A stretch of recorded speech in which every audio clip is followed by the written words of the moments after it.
அன்புள்ள சொந்தங்களுக்கு ஜமால் முகமது ஈசா குடும்ப ஆலோசனை வழங்குவது சம்பந்தமாக உங்களிடம் பேச இருக்கிறேன்.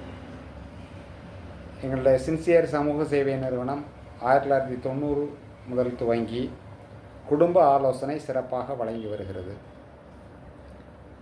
திருமணத்திற்கு முன்பாக ஆண் பெண் இருவருக்கும் ஆலோசனை வழங்கப்படுகிறது. குடும்பத்தில் ஏற்பட்டிருக்கும் ஒருத்தருக்கு ஒருத்தர் மன வேறுபாடு காரணமாக இருக்கக்கூடிய கணவன் மனைவிக்கு ஆலோசனைகள் வழங்கப்படுகின்றன. இளைஞர்களுக்கு கல்வி மற்றும் ஒழுக்கம் சம்பந்தமாக ஆலோசனைகள் வழங்கப்படுகின்றன. இதை எல்லா மக்களும் பயன்படுத்தி கொள்ளும்படி அன்புடன் வேண்டுகிறேன். ஏனெனில் இன்று மன அழுத்தம் அதிகமாக இருக்கிற காரணத்தினால் அனைவரும் செல்போனால் பாதிக்கப்பட்டிருக்கிறீர்கள். அனைவரும் என்னை சந்திக்க அன்புடன் வேண்டுகிறேன்.